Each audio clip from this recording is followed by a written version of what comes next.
Happy holidays, everybody. Yes, it is Wednesday. It is time for the Witches Movie Coven. Happy Yule, happy solstice, happy Christmas, happy Hanukkah, happy Kwanzaa, happy Philip Bling Day. We've got it all here. We have got it all here, and we are so happy that you are with us. So jump in that chat room. Let us introduce ourselves. I am Patti Negri. I am one of your hosts. You might know me from Ghost Adventures, Bathroom Walls Across America, my books, this, that, or the other thing. Paraflix my school, but I'm more than anything thrilled to be here with you right now and Bling Phillip. Let's take this over to our very special guest today. We do not have Courtney, unfortunately, but she's fine. She's great. She just didn't want to be with us. No, she's Oh, whoa, shots have been fired. Too early for that. too early for that. But no, welcome. You all know her and recognize Tabitha Meadows. Thank you. Welcome for joining us, Tabitha.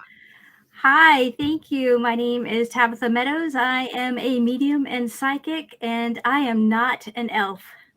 Very much, but you have a fabulous headpiece. All right, let's move it down to the pretty-haired one. Well, I could be any of you, but Jason. I am Jason Mankey, 10-time Llewellyn author of Llewellyn's Little Book of Yule, and my other coven has started calling me the King of Yule because this is my favorite time of year. Yay! Perfect. Congratulations. Richard-Lael. Yes, and to quote Courtney Buckley, that's me. Yes, I am Richard-Lael. Richard-Lael is one name, not two. If I were just Richard, I would be 8. I am a psychic medium. I used to be a psychic small, but I gained some weight. I am known as the gentleman psychic, and that's with an A, gentleman. I don't just do gentleman. I mean, not for readings, but for other things. Thegentlemanpsychic.com. You know me from everywhere. I am really easy to find. Thank you very much. And very extra elegant tonight. Did I freeze? I think I froze.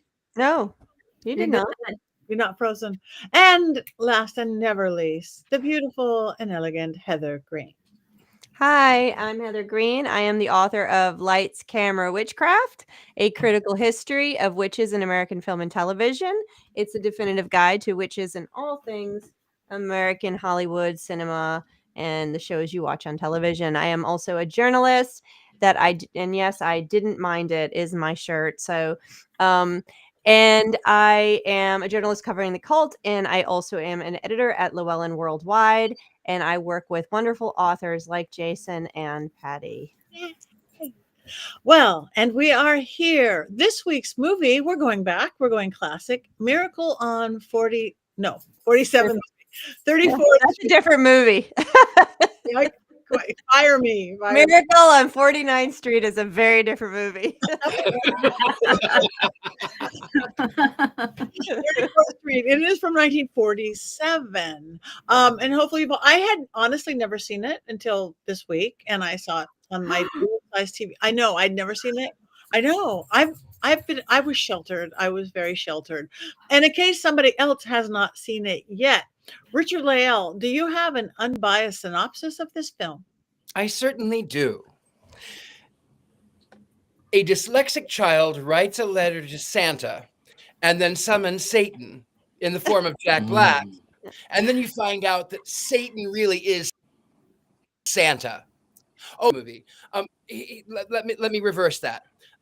Will Ferrell plays an elf who goes to the modern world, this world, where he sees Santa who sits on a throne of lies. No, that's not it either. Oh, it's Citizen Kane. No, Rosebud is not. No, not Rosebud. Basically, Santa has come to New York, and he is in disguise as Kris Kringle, who is about 3 feet tall. And he rescues the Macy's Thanksgiving Day Parade from a drunk Santa. Imagine the horror of having a drunk man in a fake beard dressed as Santa Claus. Anyway, it turns out that he works at Macy's because Santa has nothing else to do. So he works at Macy's as a mall Santa. And then, of course, you find out through litigation that he, in fact, is Santa Claus. Yes, Virginia, there is a, whatever. That's my unbiased opinion. My Wow. analysis. So much bah humbug in there. Oh. Jeez. Oh, You, Richard-Lael. But just in case everybody did not get the entire feel of the movie from that, perhaps Heather has 5 things that we really do need to know about that film. Yeah, this is getting us into an area of film that this is like my sweet spot. The old golden Hollywood is stuff I love, and so I have so many things we can talk about. But I'm going to give you some context and some basics. We'll talk about the title. We'll talk about the cast, of course, and a little bit of old New York City. And then the PCA, and I'll get to that in a minute. So there's some fun stuff here. So this movie was released in 1947. It is post-war Hollywood. It is not a witch film. There's magic in it because of Santa. I am not arguing whether Santa is a witch or not. We can have that later, Jason. I saw that reaction. So this is technically not a witch film. I didn't say there wasn't magic in it. It is grossed at this point about 46 billion. Its budget was 1.5 million, which was almost double of what movies cost at that point. And if you think about, inflation and numbers and stuff, that's a lot of money. It's 20th Century Fox, of course, which is now owned by Disney. So that's where you can watch it. It got best supporting actor. It got best screenplay. It was loved when it came out. Best original script as well. And this was one of the few films that was filmed at that time on location in New York City. Most films during the Hollywood time were shot on sets, and I can attest from personal experience, it is extremely expensive to shoot on location in New York City, and it is often cheaper to shoot on sets. And I know that from personal experience being a production coordinator in New York City. It was eventually made into other adaptations. You had one in 1994. You had one in 1955 on television. You had one in 1973. And of course, the illustrious Broadway show that was written by Meredith Willson of the Music Man fame. And I think that brings a new meaning to 76 Trombones when you think of that song from that original other musical and think about the parade here. I started laughing. I'm like, that could change that song entirely. But so that's a little bit about the movie we're talking about here. Now, originally, the producer did not want to make this film, didn't love it, didn't want to connect it to Christmas at all. It was released in the spring, and it had a bunch of other titles. Big Heart, My Heart Told Me, I believe, is the other one. It's Only Human was another one. And of course, it was eventually Christmas Miracle on 34th Street, dropping Christmas to just Miracle on 34th Street because they did not want the connection. They wanted it to be generic. Of course, it has been released since on television, or has been released in the theaters and on television every year since it was originally released in 1947. Every year this film has come out during the Christmas season. So the cast, I want to mention 3 people in the cast, and then we can move on. And I just got to find them. Of course, Edmund Gwenn, who is Santa Claus here. He is he passed in 1959. He started in Hollywood in 1916 at the very beginning. He was in Pride and Prejudice in 1940. Of course, he was in Them. I don't know if anybody knows what Them is, the old movie. It's the science fiction movie about giant ants. I have seen it, yes. He is the one who won Best Actor, Best Supporting Actor, which I find funny because he was on screen probably more than anybody else. And then, of course, there's Natalie Wood. We have to mention her. She drowned in 1981 off the coast of Catalina Island in California. She was in A Rebel Without a Cause. She's most known for this film and also West Side Story, which, of course, was a Broadway award-winning musical adaptation, which I absolutely love. That's what I think of when I think of Natalie Wood.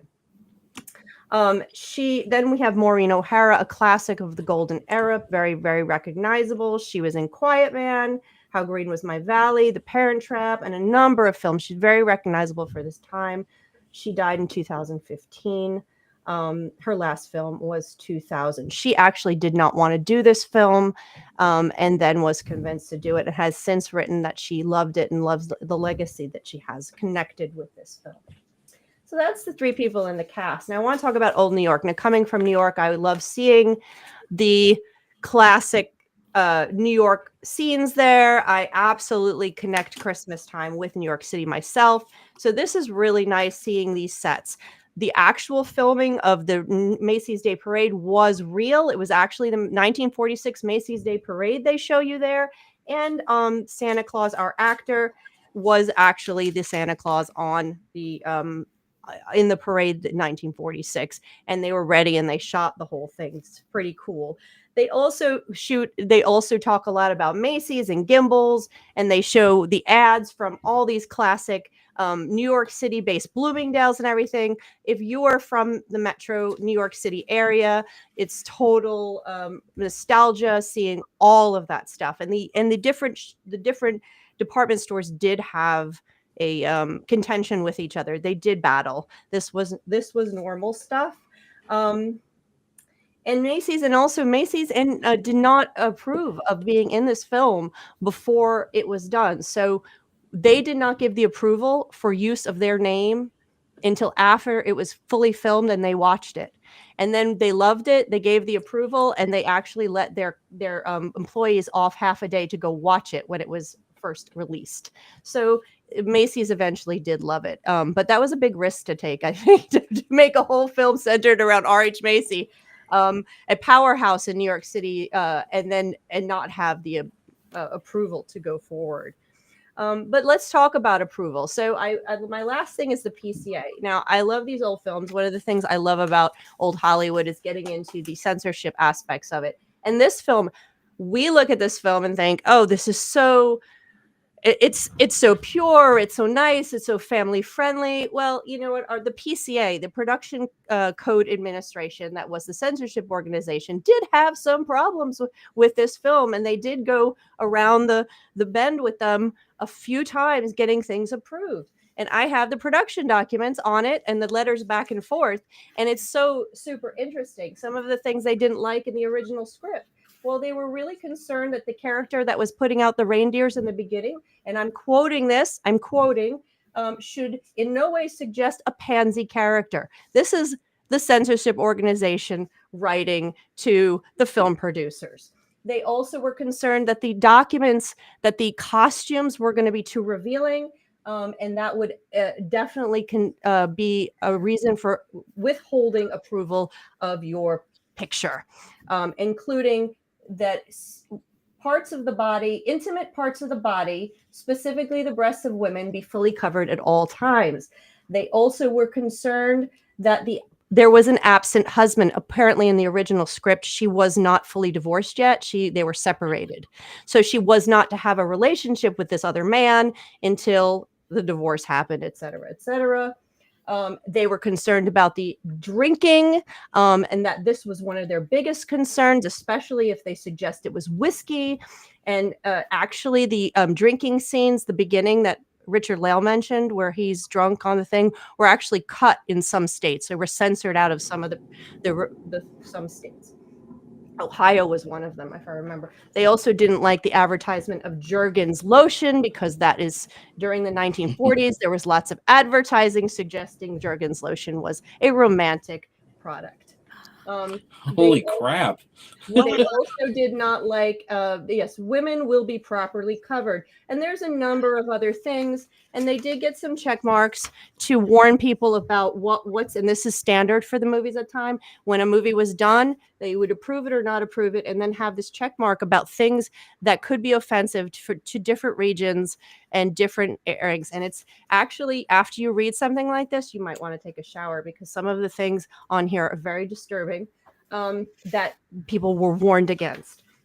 But yes, so this did have to go through all of this process, just like every film did. And there were things in the beginning that they had to work out, and that resulted in the film we see today. Of course, none of this stuff would pass muster today. Jergens lotion advertisements would not cause a problem in 2024. So that is a little bit about old film and a little bit about this movie. I hope you enjoyed it. Merry Christmas. Thank you. That was beautiful. Wow.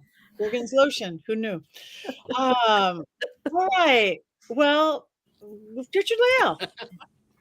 I knew about Jergens, but I'm also single. So that's all I'll say on that subject.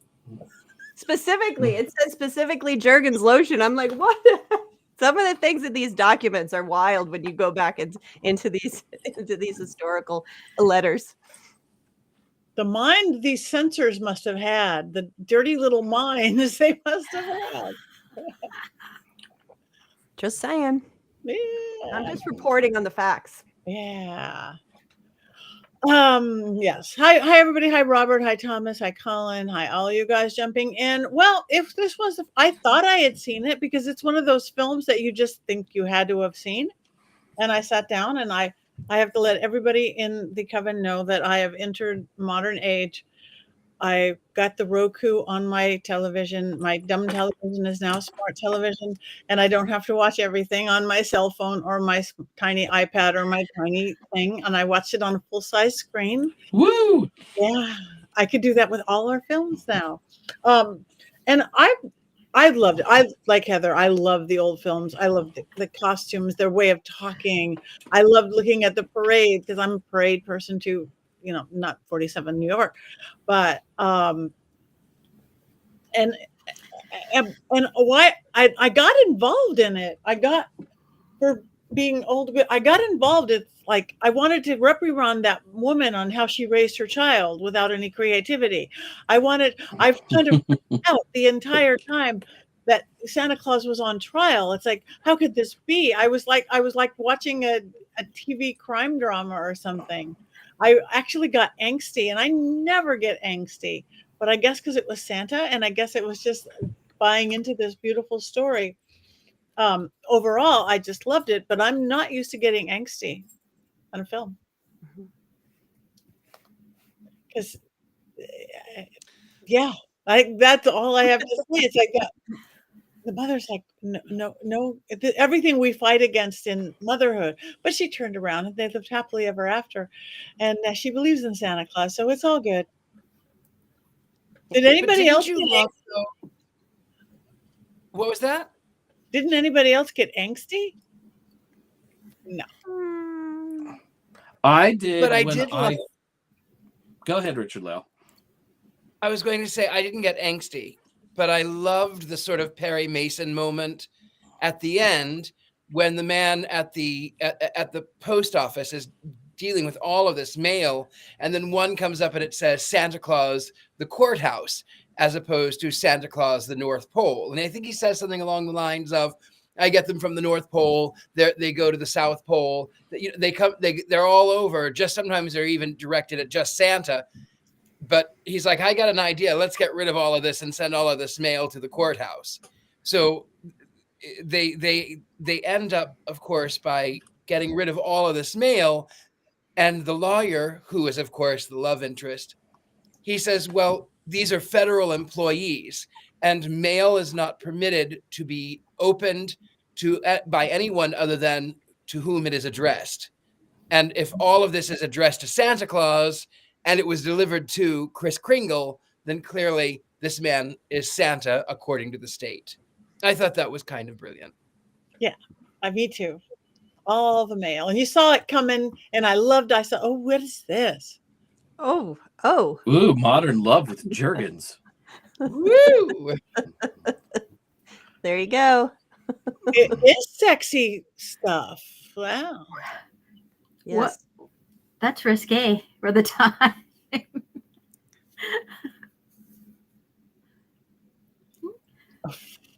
Yeah, Wow, well, it was lovely. it was in magazines, not it couldn't be in the movies. Wow. They would not allow it. Anyway, you were saying, Jason, that you got angsty about something? I got angsty about this, but I was first exposed to this not as a movie. I had a teacher who read the novella when I was in 4th grade. When the movie was released, they did release a small, adaptation of it. And our teacher would read one chapter a day during December. And I remember, like, I was waiting for her to read this story because I was so invested in whether or not this man was Santa Claus. And I would just kind of like wait all day until she would start reading and like be tense because I loved this story. And I saw the movie just a few years after that. But first, I had it read to me. And if you are ever curious about the book, there are details in the book that are not in the movie, including the reindeer, which are kept in Central Park. And there's a little bit in the book where it says, and the next morning there were 8 exhausted reindeer in Central Park. And I was like, oh, I love it so much. So yes, I was tense, but I was also quite young.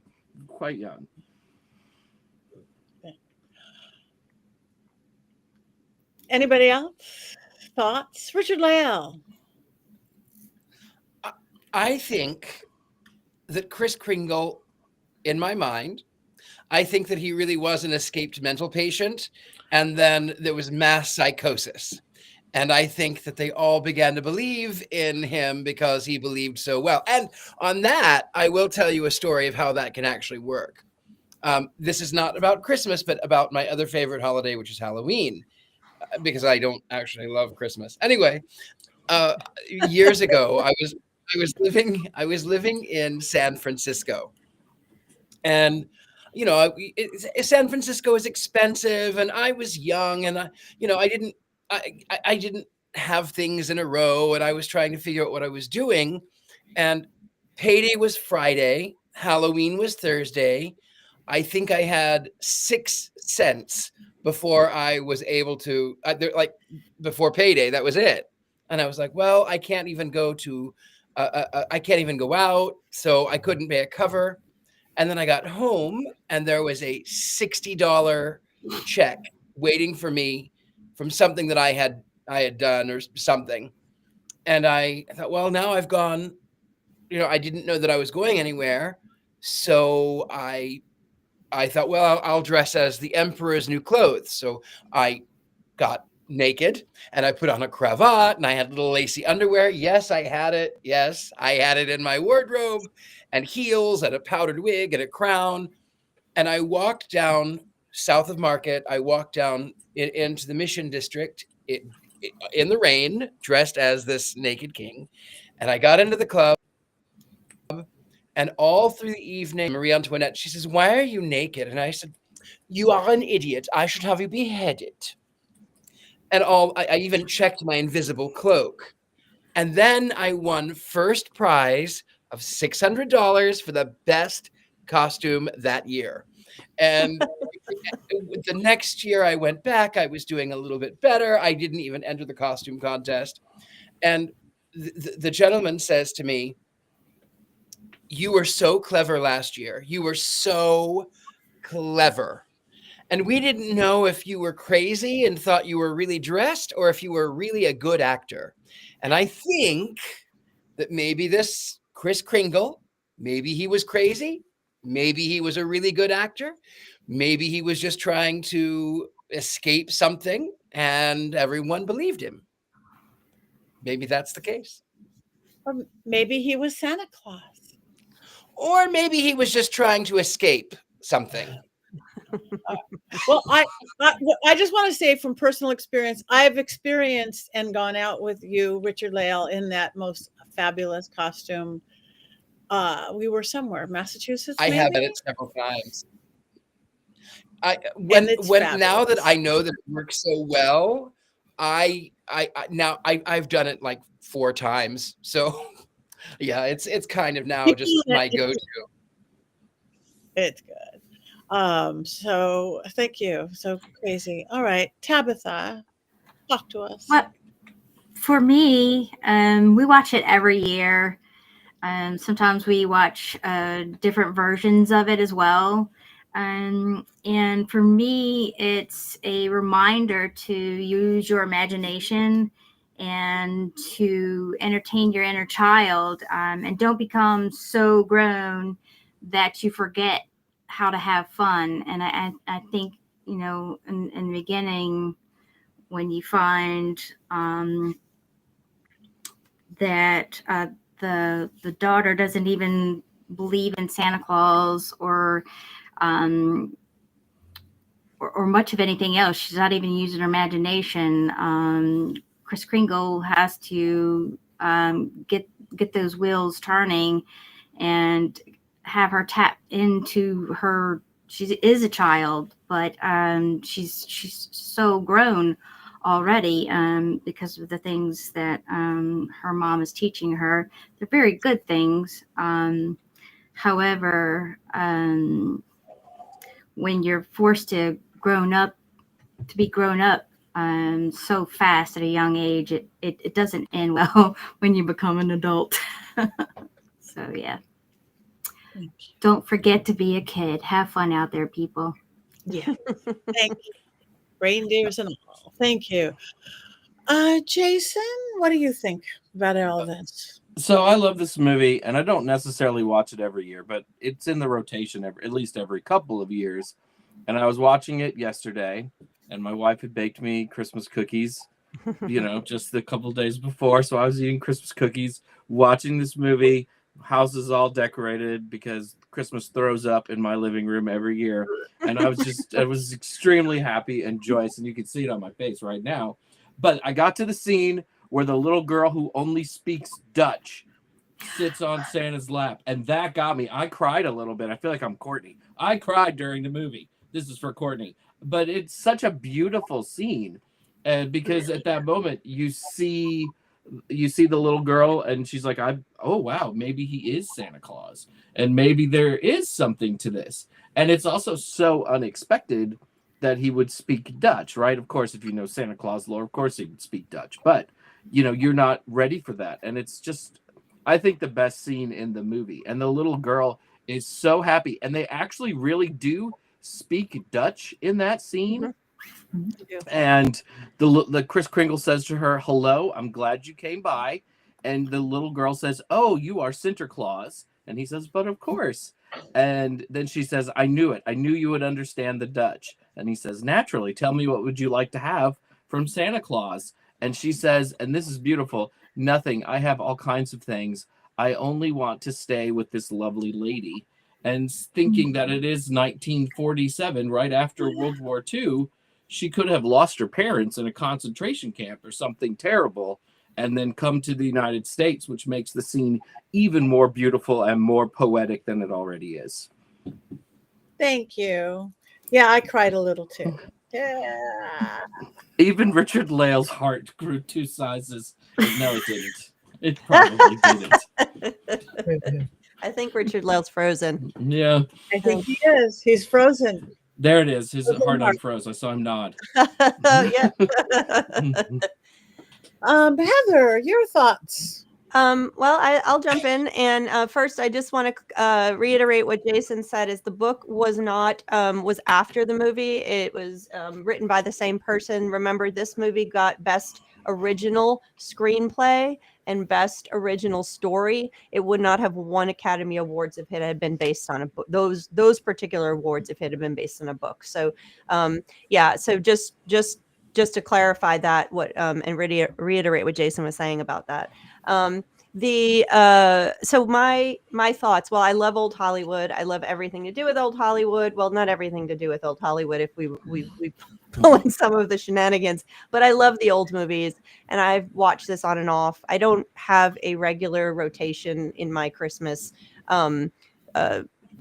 stuff. We just watch whatever feels good. Usually we will watch the Jug Band Christmas and a few of those, but this one comes up periodically. We watch this one, and I love it. I love I don't cry at the Dutch. I cry later on when she's telling her to believe in herself, when the mother finally snaps out of it and they're standing there and saying, just believe in yourself, believe in your dreams. Later, I shed a little tear. I love when the wife is drunk in the tub. She actually was apparently drunk in the tub, apparently for real, when they filmed that. And Nice. I laughed out loud, and she actually grabs the phone and he hands it back to her, and it's still upside down.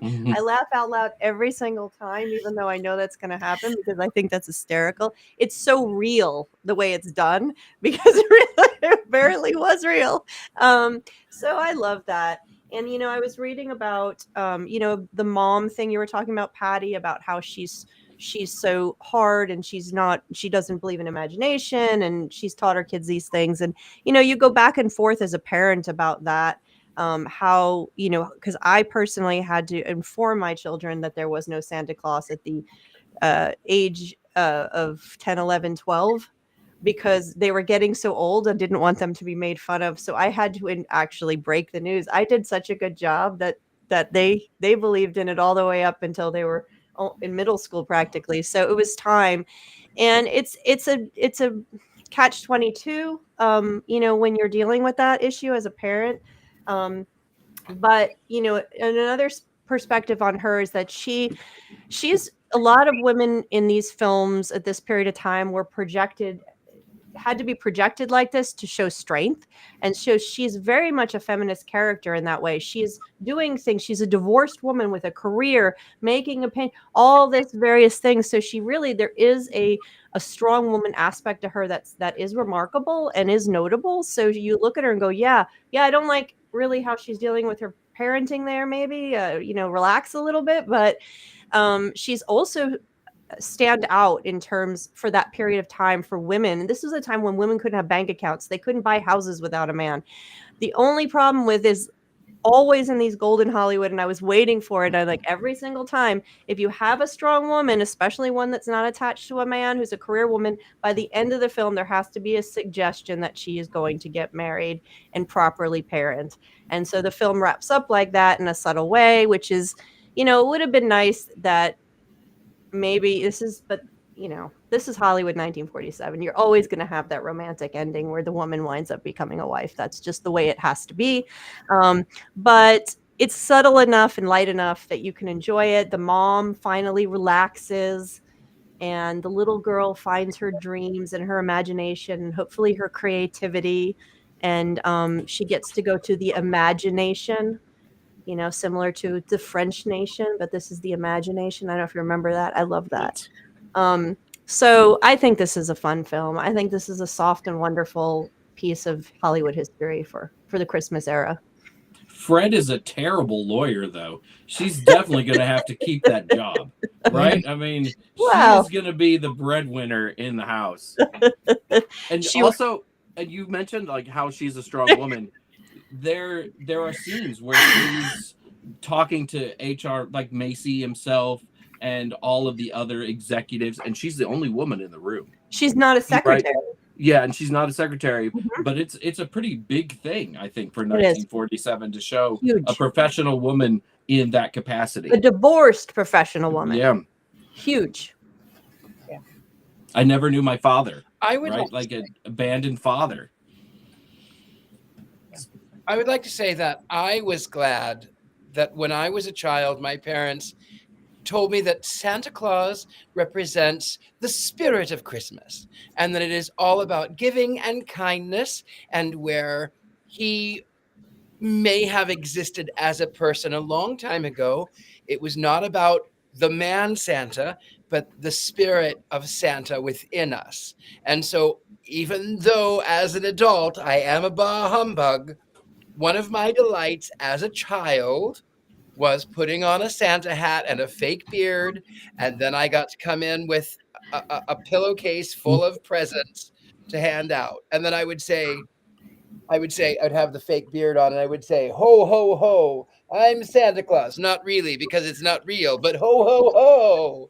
Yeah. You didn't know it was me because you thought I was Santa Claus. Well, Richard-Lael, that's exactly what I told my kids once I had to pull the curtain back and say, hey, by the way, we've been lying to you for all these years.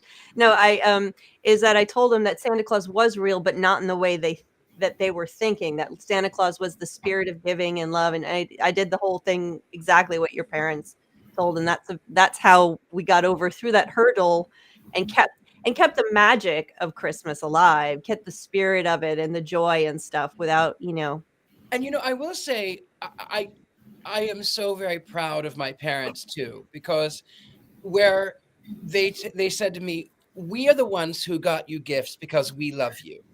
But there are other children who do believe that Santa Claus is real, and it is not your place to tell them that he is not real, because he manifests in different ways. So other people may think it, and it's okay. It's not your business. So, I mean, I was like 4, and my parents would say those things. So, Wow. unlike other parents who would tell their children Santa Claus isn't real, then they would leave it at that point out, and really devastates all of these other children who firmly believe in the magic of Christmas and of Santa Claus as a whole. So my parents were pretty clever in that one. They were pretty clever. That is very That was that I is good. feel like this movie really encapsulates what Santa Claus should be in so many ways. To me, Santa Claus is real. As somebody who believes in deities, why isn't Santa Claus like a deity, right? And he makes people nicer to each other. That energy brings us closer together. Whether or not that energy, that figure Santa Claus brings kids presents is immaterial, he makes us better through his example. And I feel like Miracle on 34th Street excellently illustrates that idea. That's true. I agree wholeheartly. I don't mean, remember. Go on. Sorry, my computer. I love the spirit of giving. The dislike is that he only brings good toys to wealthy families. He does not bring anything. Sometimes he doesn't bring anything to poor families. So it's capitalism at its worst, and that's the part I don't like. But the spirit of giving, I do enjoy. And even, my parents were born in the Great Depression. My father was 1930, my mother was 1939. And so they got oranges, which in the 30s in December it was a rare thing to get an orange, and they were happy with that. And so that they wanted to instill that same, it's okay to give. It's not about the cost. It's not about the money. Don't be greedy. It's about giving something. And when someone gives you something, accept it, say thank you. That's all you have to say. Even if you're disappointed, even if you don't like it, say thank you. Lovely parenting. That's beautiful. I'm just sitting here going, I don't remember when I stopped believing in Santa Claus. Is that a moment we're supposed to remember? I don't remember it. Yeah. I remember my kids, because that was probably more traumatic for me than them. But I don't remember when I did. Yeah, me neither. It's just kind of one of those. I mean, I vaguely remember like questioning things a little bit, but I don't remember that turnover. So I think the what Richard-Lael and Jason said was really important about this film is that the message that this film has, and I think that's one of the reasons why it's lasted, is so important, and it's so needed now. It was needed every decade, because this is not the problem. We're looking at 1947. Our country was financially booming after the war, which bolstered our entire economy. And here we're seeing him reiterating this sadness about a culture that's become so commercial around something that's just so beautiful and universal, giving and kindness and all these things. And we're seeing this reflected in 1947, and it's a message that we need to hear now. It's a message that you hear in Christmas Carol. Even, Bob Cratchit and his poor family and being a miser and all that. You hear this message around Christmas, independent of its religiosity, throughout these Christmas stories, one after the other. This one does it really nicely without any religion, really, just sort of the commercial cultural ideas of Christmas, but you see it in so many different movies where Christmas is not about, the buying and the commercialism. It's about who we spend time with and who we give gifts to and who we give our hearts to and break bread with, etc. So I think that's a message for the ages, really, that comes out of this film. And on that topic, I would like to say, I love you all so very much. And even though I am notoriously a humbug. The spirit of the season does make me smile, and especially when I see you, and I love you all so much. I am so grateful that you are the highlight of my week. Aw. I would suggest new hobbies if that's the case, but Well, I will. do have I Jurgen. will take that compliment and lock it away because I love it. I love it too. My new hobbies are Jurgens. The new hobby. just will, you and I, all in Chicago. I Jergens. will never get Jergens the same again. I Oh, got Jergens lotion. I know what I'm putting in my wife's stocking. Jergens.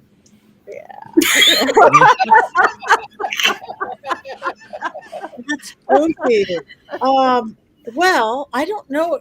Anybody have any quotes on this? We have no Courtney. Is anybody being Courtney tonight? Oh, of course I'm ready for this movie. Yay!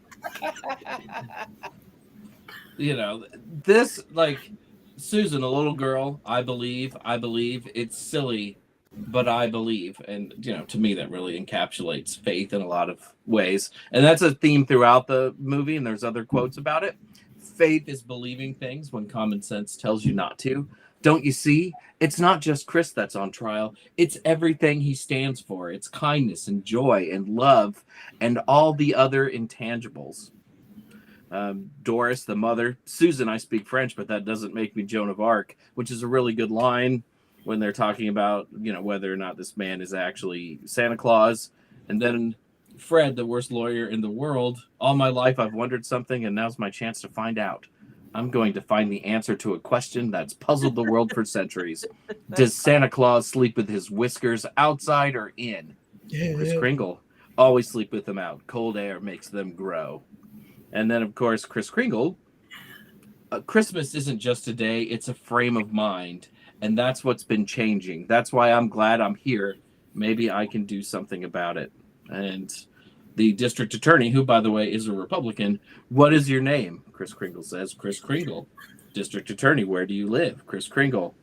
That's what this hearing will decide. That was a really good joke. Funny part of the movie. Yeah. And then Doris at the end.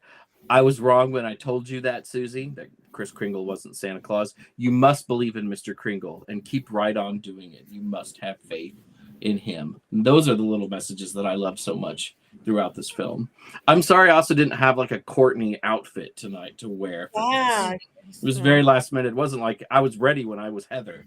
I was not ready when I was Courtney. Well, couldn't you, Jason, couldn't you maybe pull the back of your shirt over your head or something? Like a hoodie? You know, I thought about wearing a hat because when the show started, Courtney wore a hat a lot, but she's been wearing her hair down lately, you know? So She has been wearing her hair down. I thought it might be lost, so I didn't know. And I sent her the Killing Tree hat. So I was so sad that she wasn't on the show because I thought she'd wear That's it so tonight. funny. Yeah. Well, maybe the next show. The Republican thing. At the time, Truman was president, and he was a Democrat, and so that wasn't lost on the audiences at the time. There was a little political notion there. Oh, that's good. Well, thank you. Those were beautiful quotes. Thank you very, very much. Now, staying with you, Jason, do you happen to have a Mankey movie minute moment? I do. I feel like I'm talking too much now. Well, you're not. Not at all. Right, We love it. Love it. Love it. Unless I'm being too mean to Wicked. You know, that's it. I had nightmares this week. All right.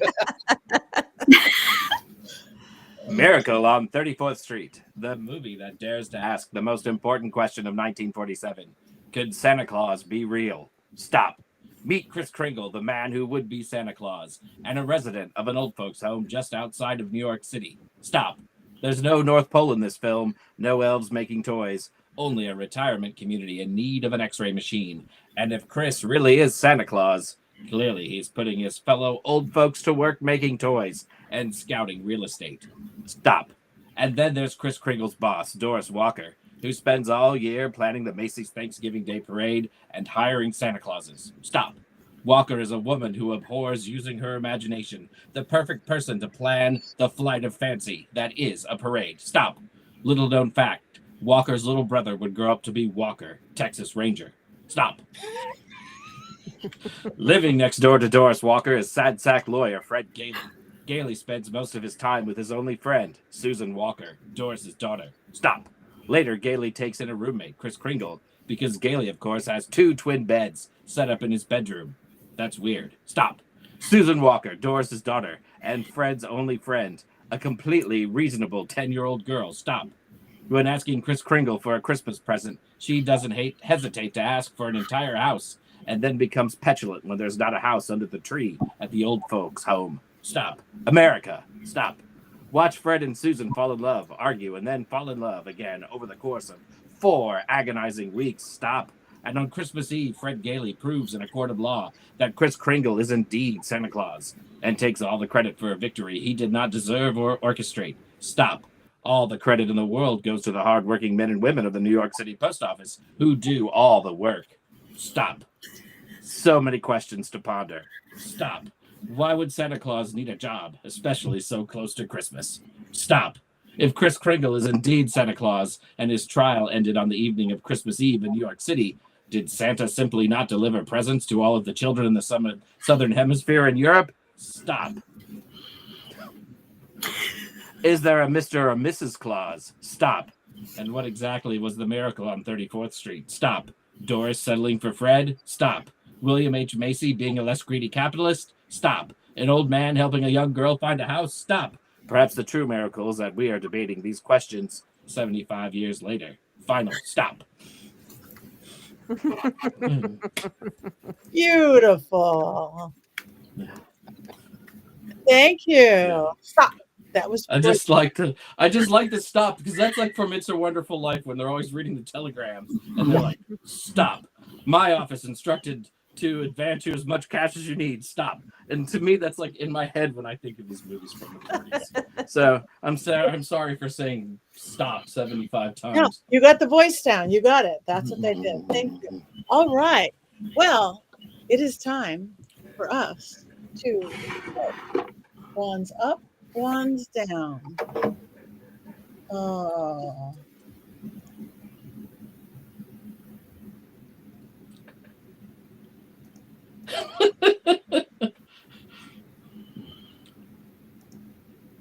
I didn't mind it. You didn't mind it. You didn't mind it. What? Hit roller up. Toys is my wand. Oh, but you have 2 of them. I have 2 little haunted clown dolls from the 30s, I think, or 20s. I don't know. But they're antique toys, and I thought that was apropos. Very Patty, cute. your wand is a lip roller? Yes.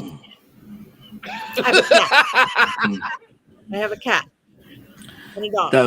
Those clown dolls were given by Santa Claus back in the 1930s. Stop. Now they're with Richard-Lael. Stop.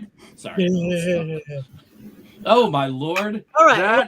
That is frightening. Wait a second. Those are spooky little things. I think you guys are moving. I think we've met them before. They look familiar to me. I don't. Have they met visited them. me? I don't know. We have met them. There are things I try to like suppress from this show. Like when I'm done, I just like, oh, I didn't see that, and then I try to wipe it from my memory. Usually it's the haunted dolls that you all insist on sharing. Wait a minute, hang on. There's not one in arm's length. Otherwise, I grab one. We got dolls. We got them back up here. Oh, you can see them in the back. They are back there. Or back there. We got Black dolls. Phillip, take me away. We got everybody down there. One's up, one's down. Ryan, official Ryan James, down. No, We got it down? We got a one down? you're Oh. wow. That's surprising. So Robert Hicks, way up. One's up. Somebody loves me. Thank you. Even though you voted down, I love you too. It's the season of the season. It's the spirit of the season. So anyway, that's it. Now next week is going to be kind of a special week. Oh, we didn't show pillows. We didn't show T-shirts. It's not too late to get holiday gifts from mysterycontrol.com. You can get fabulous sayings and quotes, pillows of Richard-Lael, cloaks of Courtney's, and panties from me, all of the above. Mystery control down. And of course, Black Phillip Professional, because every household needs one. This is the Golden Bling Phillip right here. You can get bling, you can get Phillip, all at Mystery Control. And of course, an I Didn't Mind It t-shirt. And again, barcode right there.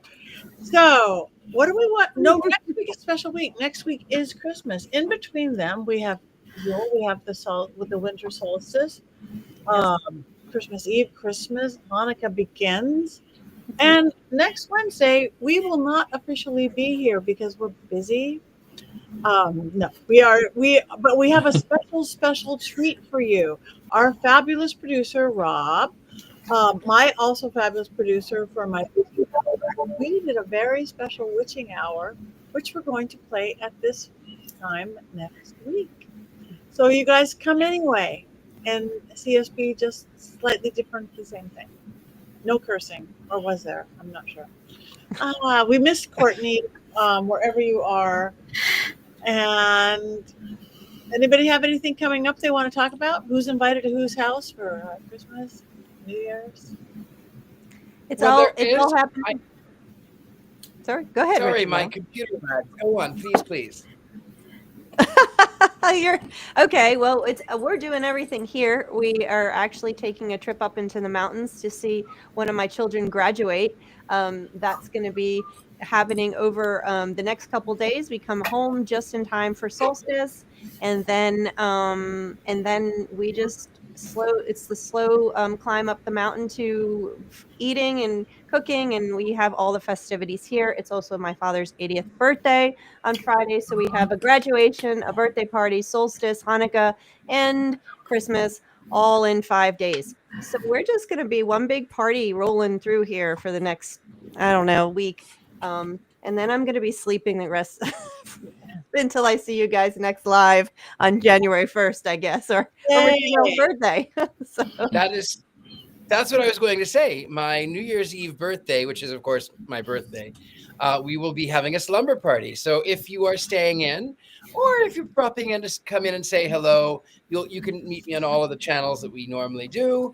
I'm going to be dressed for a slumber party. So if you are up for it, you can also wear your dressing gowns and your cravats, or however you sleep. No judgment. But we'll do that on New Year's Eve as well. Also, you can find me. I'm really easy to be found. I am the judge. You got it. I'm a psychic and a medium. I used to be a psychic and a small. I will tell you the one thing that sets me apart from all of the psychics and mediums. They're all doom and gloom and love and light. I'm a happy medium. And with that, that's what I have. You can find everyone. Thank you. A question from Robert. How about New Year's Day? Will we have a coven meeting on New Year's Day? Have we not decided that yet? We have Death Becomes Her as the movie assigned for that day. So I think the plan was on, unless something has changed. It's time to look at Death Becomes Her. Oh, which is my birthday choice. It's your birthday movie. I could do it. Let's do it. Birthday movie. So yes, Robert, we're doing it. Yay. Yes, Robert, there is a Santa Claus. All right. Yeah, I'm home. I'm doing my orphan Christmas white elephant potluck thing that I'm doing forever. And what's your favorite dish that you make for your potluck? I make a ham. You do the ham. Once a year I do a ham for all my Jewish friends. Oh no. My Jewish friends are the first ones to go to the ham. I guess because they never have any. Not all Jewish people are kosher with the ham. My family eats ham. Yeah.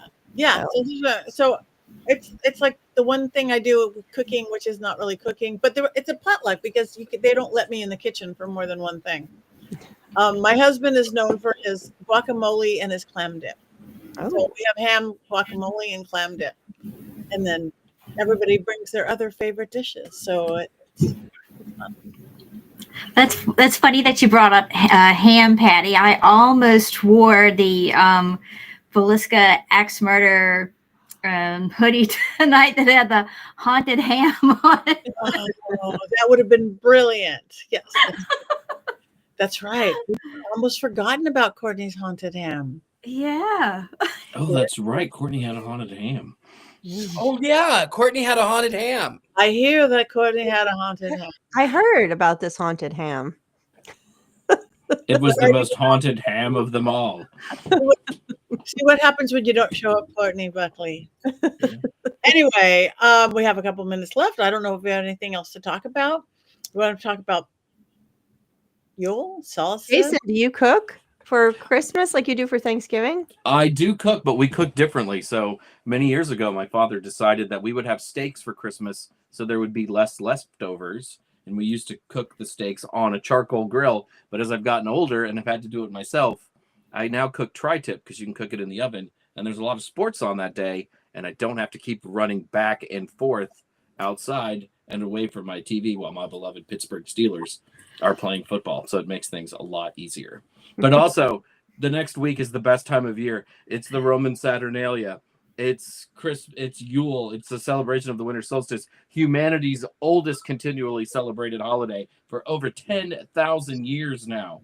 It is also, of course, Christmas and Christmas Eve and Richard-Lael's birthday and New Year's Day and then Jason's birthday. It is absolutely the best time of year. So celebrate, do lots of things. Yeah. You can cook a ham, you can cook a steak. Just don't cook a haunted ham because that's a mistake. No. And we have to add is Kwanzaa and Hanukkah and Christmas are all the exact same time this year. I think that's awesome, actually. It's fantastic. Yeah. Celebration. So much. Celebrate. Yeah. Celebrate. Should we sing Christmas carols now for the last? Hark how the bells. Sweet Only bells, ones that are all copyright free, right? Only public domain carols. No. There are. I still pose that outside of Mariah Carey, and that is played 100,000 times between November and January. I still think there's only 10 Christmas songs. No. I like Wham. I think they're all the same song, just slightly changed. Can I tell you guys a funny little anecdote about Christmas carols? So years ago, I went to a dinner, a Christmas specific office dinner with maybe about 40 people. Everyone was a Baptist or a Methodist or a very religious Christian from down south. And if you've been down here, you know what those people are like. They were lovely people, but very religious, very into Christmas. They did the prayer before everyone ate. It went the whole thing, but they always had a game. And the game this particular year was to use clues to figure out 15 different Christmas carols. And the person that got the most won the $100 gift certificate to the restaurant. So the pagan with Jewish heritage won. Yay! I got all of them and nobody came close. And I'm sitting here amongst all these people who have been to church, who have sung these, have gone caroling. I won. And I was so proud of myself. And I sang every single one on the way home. And I sang them all the way to the restaurant. We would expect no less from you, Heather. No less. I know. I was so proud of myself. And I'm still proud of myself all these years later. And Courtney. I could have sang each one too. That was what was even more brilliant. I'm like, you people. Hi, Courtney. We love you, Courtney. We miss you. Oh, Courtney's here. You must have heard our name mentioned, us mentioning you. Yeah, ears itching. She was summoned by the haunted ham. Yeah. When I was a Christian, I'm going to tell you when I was a Christian, we went caroling to a retirement village, and we mixed Christmas carols with traditional hymns, and we were in the middle of we just chose one at random, and it was something about rock. Oh, it was Rock of Ages, and the first one is Rock of Ages, cleft for me, let me hide myself in thee. And then you get to the second verse, and it says, as I close my eyes in death. And we were in this room, and this woman was so sick. Oh no. Oh We were no. like, sorry. Merry Christmas anyway. That feels like the perfect Richard-Lael bah humbug to go out on. Good night and goodbye. Yeah. Well, it is time. We have our choice of cackling or ho-ho-hoing. Ho, ho, ho. Ho ho ho. Bah humbug, Richard-Lael. Just do bah humbug. Oh, I love Here it. we go. Whatever you want to do. Yeah. 1, 2, 3. I don't mind hoeing. Oh, I don't mind oh, hoeing. Oh, oh, oh, oh, oh. Merry Oh, Christmas. oh, Happy oh. Yule. Ho, Oh, ho, ho. Ho, ho, ho. Ho, ho, ho. This is